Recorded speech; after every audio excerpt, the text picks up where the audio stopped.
So I did have a pretty busy couple weeks, traveling for work and just everything else that happens in life. However, I did come across some stories that are relevant to us. First, on September 22nd, dignitaries from around the world will gather in New York City for a meeting called the Summit of the Future.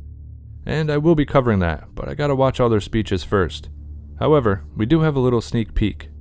As with the recent event held by the Club of Rome, this year, one of their main goals is to establish a pathway to global government. As I often say, it's all about incremental steps. And I quote, "Global leaders are not free agents, but rather behave as if they are members of a cult, beholden to their own destruction." However, it's really about our destruction.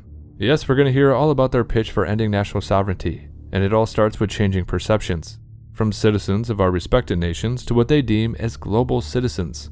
The subtle manipulation via language is always important to note. But check this out, and I quote again.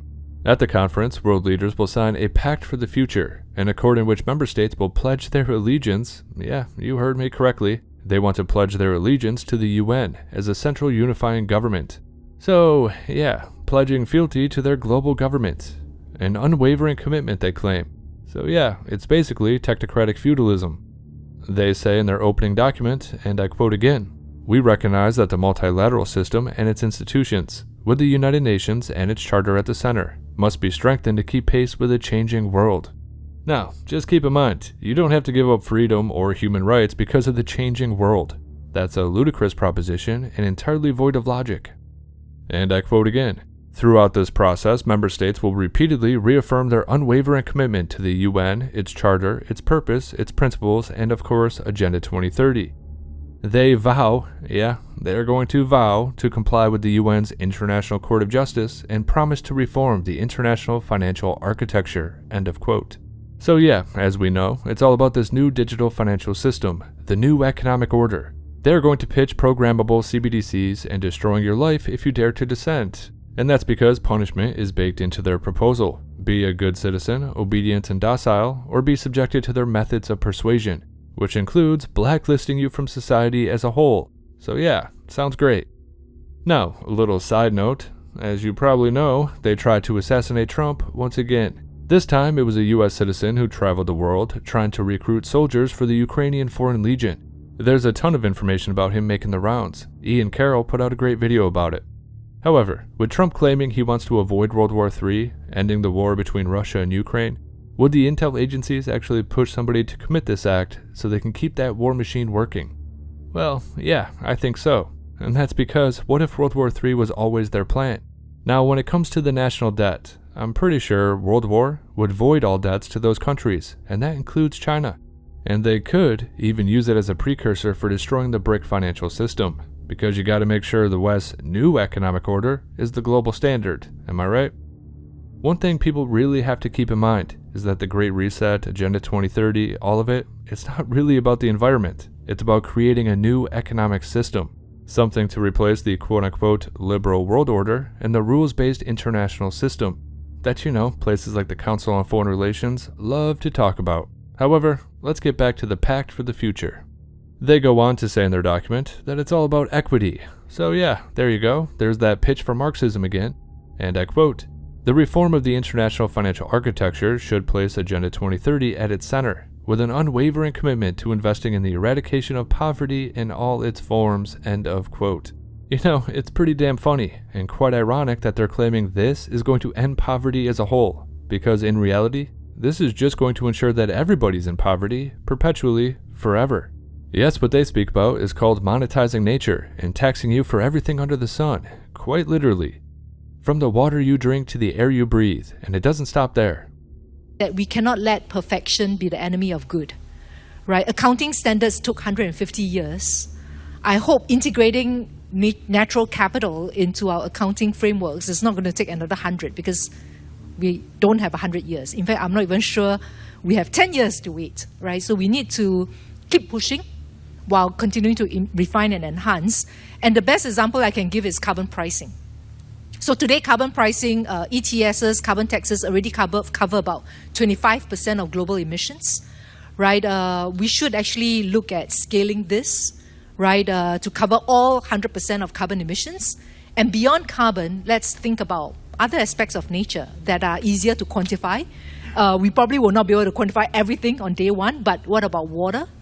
Right, that's also quite possible for us to start integrating systematically into current trading carbon pricing mechanisms.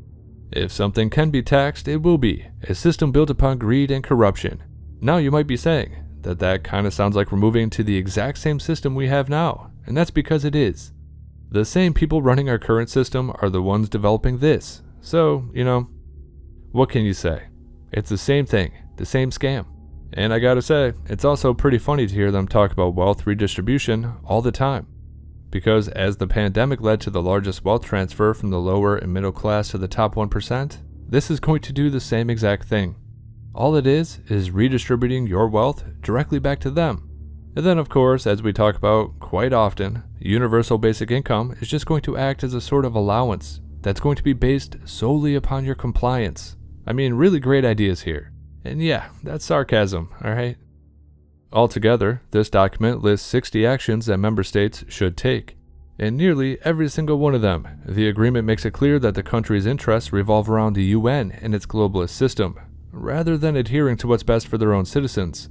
As we often see, it's all about the collective, and the individual can get effed.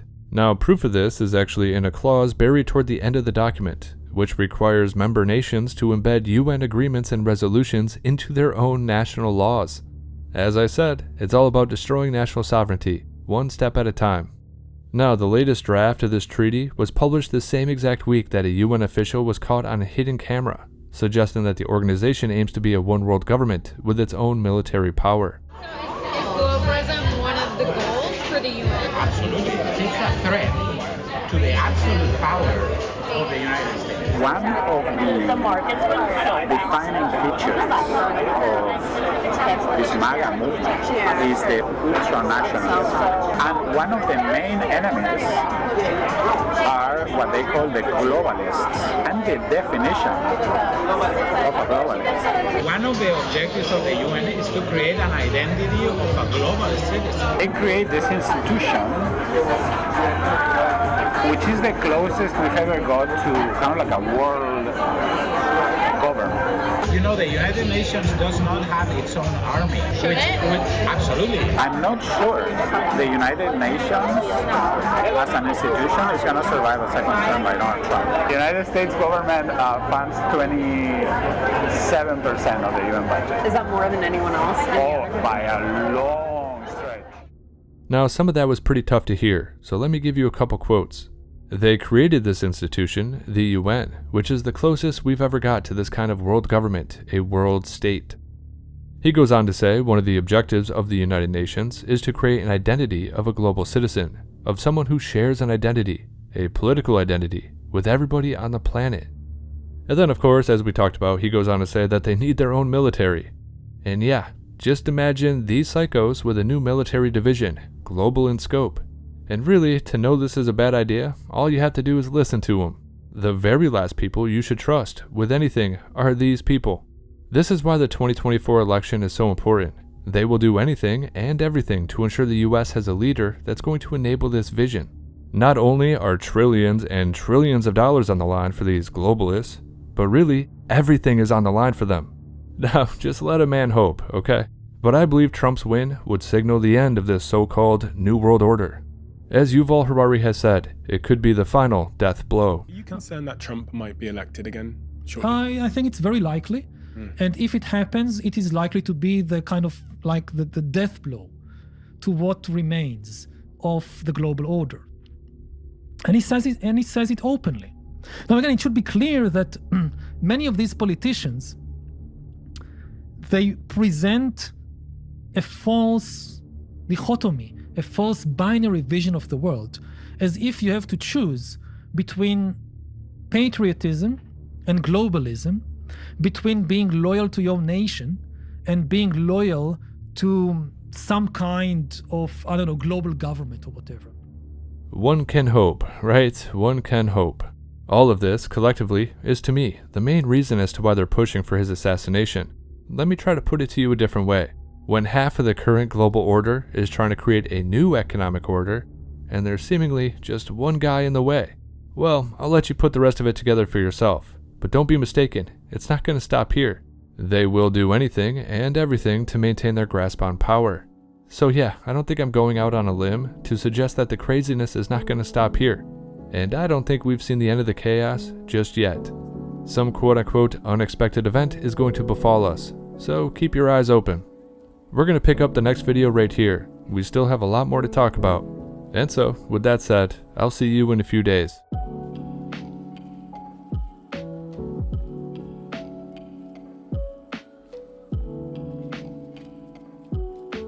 Once again, this is HelioWave. If you like the content, like, comment, and subscribe. Share the video if you want to. If you're in a position to, consider subscribing on Locals or Subscribestar.